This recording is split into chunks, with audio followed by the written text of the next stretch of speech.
नमस्कार दोस्तों। एक ऐसे देश में जहां बॉलीवुड सेलिब्रिटीज पैसे के गुलाम बने फिरते हैं, वहां बहुत कम ऐसे स्टार्स होते हैं जो ना सिर्फ सिस्टम के खिलाफ खड़े होने की हिम्मत रखते हैं, बल्कि उसके खिलाफ बगावत करना चाहते हैं। इतनी कड़वाहट क्यों है? आप में इतनी बिटरनेस क्यों है? Because I'm a rebel. I'm a fighter. Jubin Garg उन्हीं कुछ वादियों में से एक हैं। आसाम में दोस्तों 19 सितंबर 2025 का एक दिन हमेशा के लिए इतिहास में दर्ज हो गया। समुद्र की लहरों ने सिर्फ एक इंसान को ही नहीं बल्कि एक पूरी पीढ़ी की आवाज को अपने अंदर समा लिया। जुबीन उस दिन समुद्र की लहरों ने सिर्फ एक इंसान को ही नहीं बल्कि पूरी पीढ़ी की आवाज को अपने अंदर समा लिया। जुबीन गर्ग का एक नाम है, हर गलियों नुक्कड़, हर त्योहार, हर दिल में धड़कन में बसा था। जैसे ही जुबीन गर्ग की मौत की खबर आई, पूरा आसाम थम सा गया। स्टूडेंट से लेकर सिक्योरिटी में तैनात पुलिसमैन, सोशल मीडिया इन्फ्लुएंसर से लेकर कॉलेज के स्टूडेंट्स से लेकर सिक्योरिटी के नेता, पुलिस ने सोशल मीडिया इन्फ्लुएंसर से लेकर ऑफिस जाने वाले लोग, कोई भी अपने आंसुओं को रोक ना सका। Our love and heartbreaks, but he also voiced our desperation and frustration at a failing system in society. Officers बंद हो गए, ऑफिशियल मॉर्निंग अनाउंस करनी पड़ी और जब जुबीन वो ऑफिशियल अनाउंसमेंट करनी पड़ी। की आसाम पहुंची तो इसकी एक झलक पाने के लिए लाखों लोग सड़कों पर आ गए। Tears in their eyes, grieving the loss of soul of Assam. Everyone felt the absence of the superstar and the voice of a generation. और फिर जब जुबीन की बॉडी आसाम पहुंची तो तब इसकी एक झलक पाने के लिए लाखों लोग सड़क पर आ गए। और फिर 23 सितंबर 2025 को इनके संस्कार में भारत के इतिहास में इतनी पब्लिक देखने को मिली, इतनी संख्या में लोग आए थे, किसी ने भी विश्वास नहीं किया। और ब्रेकिंग भीड़ देखने को मिली, इतनी संख्या में लोग आए थे, किसी ने ये एक्सपेक्ट नहीं किया था। अगर इतनी पब्लिक देखने को मिली, संख्या में लोग आए थे, किसी ने भी विश्वास नहीं किया। अगर आप आसाम से नहीं है तो आपने एक बात नोटिस करी होगी कि कैसे एक सिंगर के ऊपर पूरा राज्य ही क्यों ठहर गया। इसका जवाब है दोस्तों, जुबीन एक सिंगर नहीं था। इसकी जुबीन गर्ग ने एक ऐसे समय पर म्यूजिक की दुनिया में कदम रखा जब आसाम में एक अलग देश की मांग करने वाला संगठन अपनी पीक पर था, United liberation front of Assam, short form. ये बात है असली 1990 की, जब जुबीन गर्ग ने एक ऐसी म्यूजिकल दुनिया में कदम रखा जब आसाम में एक अलग देश की मांग करने वाला संगठन अब उन्हीं पर था, United liberation foundation of Assam, short form. लोगों ने पूरी जनरेशन का अलग देश की मांग के लिए हथियार उठा रखे थे। के खिलाफ ऑपरेशन बजरंग खत्म ही हुआ था। की डरावनी कहानियां और आसाम के युवाओं में एक गहरी निराशा छोड़ गया था। चारों तरफ हिंसा का माहौल था और इसी माहौल में 1952 में जुबीन की पहली एल्बम अनामिका आती है।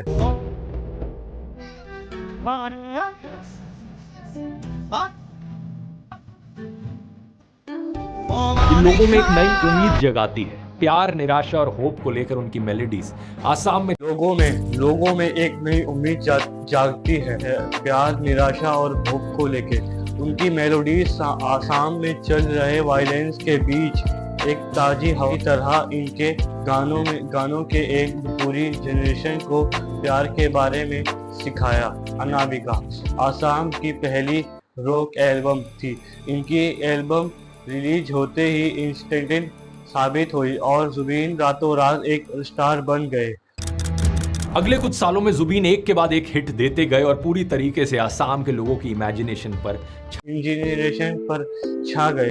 आमतौर पर युवाओं में लोकप्रिय ज्यादा थी। जुबीन के गाने आसाम की वादियों, खेतों और चाय के बागानों में गूंजने लगे। हर मौके के लिए जुबीन का एक गाना था। उनके गानों ने लोगों को निराशा के बावजूद अपनी जमीन, अपने कल्चर से प्यार करने की वजह। 1990s में आसाम को जुबीन की जरूरत थी। उन्हें एक ऐसा सिंगर चाहिए था जो उनकी कॉन्ट्रडिक्शंस, उनकी इनसिक्योरिटी और उनके कल्चरल प्राइड को गानों के जरिए बयां कर सके। बारे घूरी घूरी दापुनते सारा तुमी निजोके हाजी प्रैक्टिकल डिफाइंस होते तो कभी अच्छे अच्छे ब्राइट। उनके म्यूजिक के रूट म्यूजिक की रूट आसाम की जमीन, इसकी नदियां, इसकी फसलें और इसके कल्चर में थी। अपनी इमोशनल वोकैबुलरी से जुबीन ने ऐसे वक्त पर गर्व के साथ आसामीज में गाना और बोलना आसान बनाया जब एस्पिरेशनल लोगों में इंग्लिश लैंग्वेज डोमिनेट के साथ आसामीज में गाना और बोलना आसान बनाया। जब एस्पिरियस लोगों ने इंग्लिश डोमिनेट कर रही थी तो उनके गानों ने एक ऐसी जनरेशन को कल्चर प्रोलिस्ट किया और कॉन्फिडेंस दिया जो सामना कर रही थी। 2000 तक आते आते जुबीन आसाम के लिए एक आइकॉन बन चुके थे। पूरे आसाम में बिलबोर्ड्स पर उनका चेहरा रहता था और उनके गाने हर जगह सुने जाते थे। हर साल अप्रैल में होने वाले बिहू फेस्टिवल में जुबीन की सबसे ज्यादा डिमांड रही। इसी बीच जुबीन बॉलीवुड में काम करने के लिए मुंबई भी गए। 2006 में गैंगस्टर या अली गाने में उन्होंने पूरे देश में फेमस कर दिया। ज्यादातर लोग उन्हें इसी गाने के लिए जानते हैं, लेकिन इसके अलावा भी उन्होंने क्रिश में दिल तू ही बता जैसे कई और हिट गाने भी दिए थे। इसके अलावा भी वह देश में दिल तू ही बता जैसे हिट गाने भी दे दिए थे। लेकिन इससे दिलचस्प बात यह है कि जब वह बॉलीवुड कैरियर पर में वीडेन थे तो तभी उन्होंने मुंबई को छोड़ आसाम आ गए थे। एक इंटरव्यू में उन्होंने बताया बॉलीवुड में बहुत एटीट्यूड है कि बॉलीवुड में बहुत एटीट्यूड है। जुबीन ने कहा कि आसाम में वो एक राजा की तरह है और राजा को कभी भी अपना किंगडम छोड़ना नहीं चाहिए। कुल मिलाकर इन्होंने 40 से ज्यादा भाषाओं में 38,000 से ज्यादा गाने रिकॉर्ड किए। आसामीज और हिंदी के अलावा यहाँ पर तेलुगु, तमिल, मलयालम, नेपाली, भोजपुरी, बंगाली और नॉर्थ ईस्ट की तेलुगु, तमिल, मलयालम, भोजपुरी, बंगाली और नॉर्थ ईस्ट की ऑलमोस्ट सभी हर एक भाषा शामिल थी। ये 12 अलग अलग म्यूजिकल इंस्ट्रूमेंट भी प्ले कर सकते थे। इंस्ट्रूमेंट्स भी प्ले कर सकते थे, लेकिन कि इतने टैलेंट के बाद भी इतने सारे अलग अलग रिकॉर्ड करने के बावजूद इन्हें बहुत कम पैसे मिलते थे। शर्मा ने रिवील किया कि इनके 38,000 रिकॉर्डेड गानों के राइट्स प्रोडक्शन हाउसेज और म्यूजिक कंपनीज के पास थे और जुबीन को सिर्फ वन टाइम रिकॉर्डिंग फीस मिली थी। म्यूजिक कंपनीज ने इन्हें बहुत एक्सप्लॉइट किया। और जुबीन को सिर्फ एक टाइम और एक फीस दी जाती थी। अब यह यहाँ तक की कहानी सुनने के बाद आपके मन में एक सवाल, पॉपुलर एक्टर तो पहले भी बहुत हो चुके हैं और सिंगर तो आज भी बहुत सारे हैं जो सिंगर्स जो आज भी पॉपुलर हैं, लेकिन जुबीन में ऐसा क्या खास था?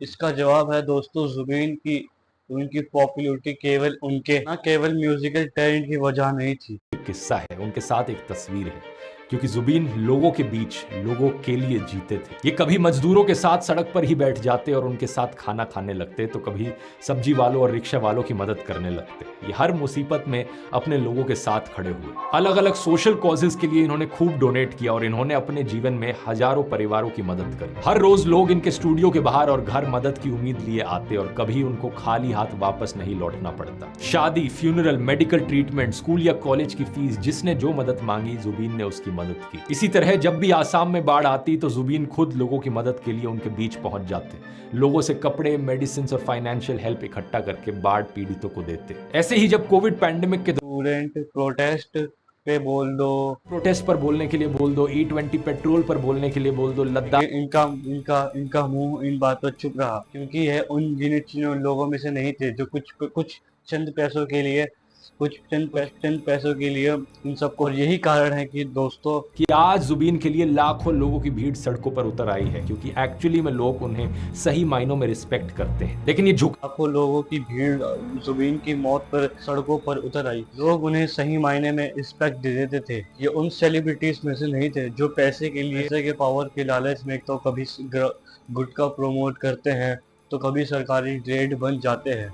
लोगों के दिलों में सही मायनों रिस्पेक्ट रहेगी। मैं उम्मीद करता हूँ देश भर की celebrities, singers, musicians, film actors, इनकी आंखें खुली होंगी। इस वीडियो को अपने फेवरेट सेलिब्रिटीज के साथ ज़रूर शेयर करें।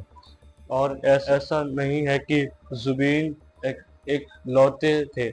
जुबीन जैसे कुछ और भी सेलिब्रिटीज थे जिनमें हिम्मत है लोगों के लिए आवाज़ उठाने की।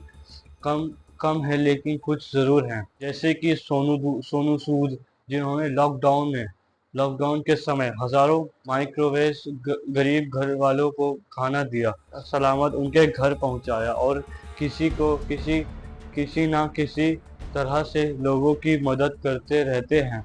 इन्हीं की तरह ये हजारों माइग्रेंट वर्कर्स को खाना दिया, सही सलामत उनके घर पहुंचाया और अब किसी न किसी तरह से लोगों की मदद करते रहते हैं। और इन्हीं समय हजारों गरीब घर वालों को खाना दिया, सही सलामत उनके घर पहुंचाया और तरह से लोगों की मदद करते रहते हैं। इन्हीं की तरह ये जुबीन के आसाम में यूनाइट किया। हर जाति धर्म क्लास के लोगों ने उन्हें विदाई देने के लिए आए। विदाई देने की इतनी भीड़ पब्लिक थी कि पूरे देश हैरान हो गया, इतनी भीड़ एक सिंगर की कैसे हो सकती है। जुबीन अपने मित्रों के लिए एक जनरल कलाकार बन चुके थे। उम्मीद करता हूँ आपको ये वीडियो इंफॉर्मेटिव लगा होगा। देखने के लिए बहुत बहुत धन्यवाद।